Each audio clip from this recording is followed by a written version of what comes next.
Have you ever worked on developing a vaccine that was eventually used by the public? Yes. Okay. Which ones?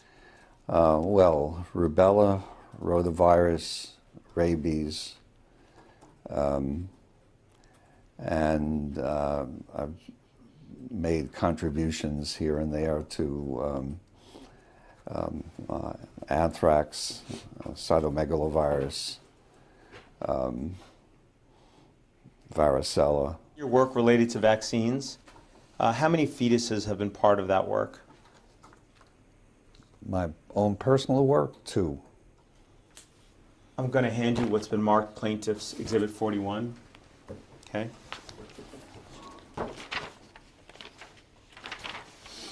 Are you familiar with this article, Dr. Plotkin?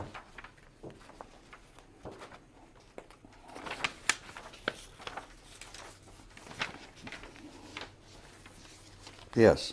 Okay. Are you listed as an author on this article? Yes. Okay. This study took place at the Wistar Institute, correct? Yes. You were at the Wistar Institute, correct? Yes. How many fetuses were used in the study described in this article? Quite a few.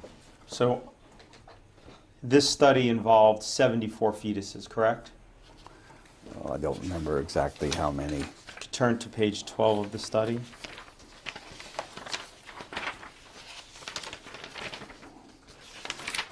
Yeah, 76. 76.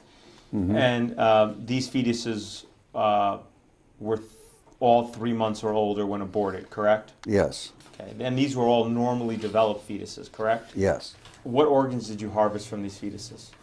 Well, I didn't personally harvest any, but a whole range of tissues were harvested by co-workers.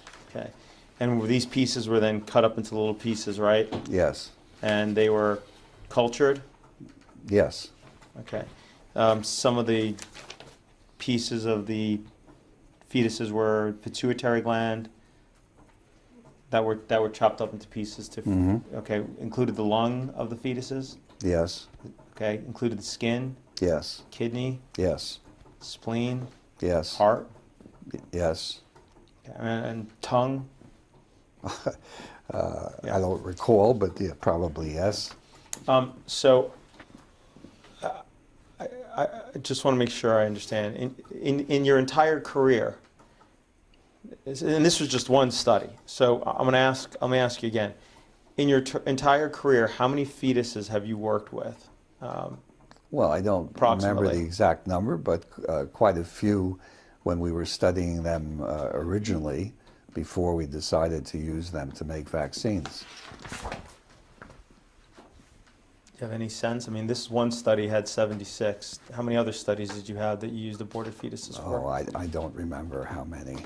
You're aware? Are you aware that one of the objections to vaccination by the plaintiff in this case is the inclusion of aborted fetal tissue in the development of vaccines and the fact that it's actually part of the ingredients of vaccines? Yeah, I'm aware of those objections. Okay. The Catholic Church has actually issued a document on that which says that individuals who need the vaccines should receive the vaccines regardless of the fact, and that I think it implies that I am the individual who will go to hell because of the use of aborted tissues, which I am glad to do.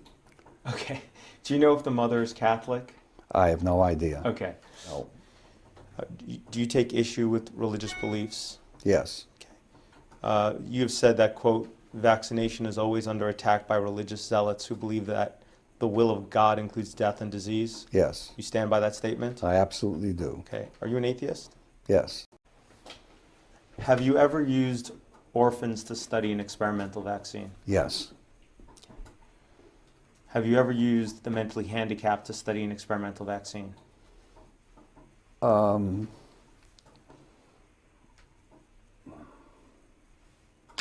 I don't recollect ever doing studies in mentally handicapped individuals. at the time, in the 1960s, it was not an uncommon practice. There's an article entitled Attenuation of RA27.3 Rubella Virus in WI38 Human Diploid Cells. Are you familiar with that article? Yes. In that article, one of the things it says is 13 seronegative, mentally retarded children were given RA27.3 vaccine. Okay, well, then that's, in that case, that's what I did. Okay. Have you ever expressed that it's better to perform experiments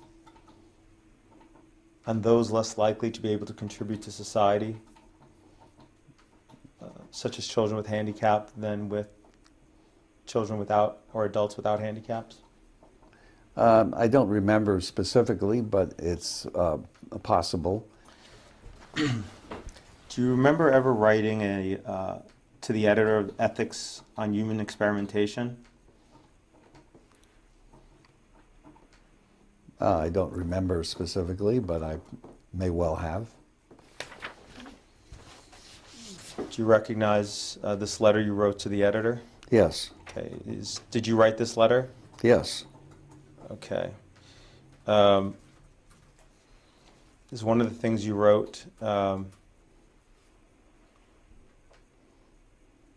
question is whether we are to have experiments performed on fully functioning adults and on children who are potentially contributors to society, or to perform initial studies in children and adults who are human in form but not in social potential. Yes.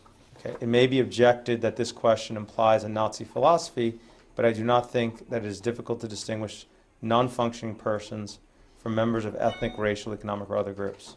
Mm-hmm. Okay.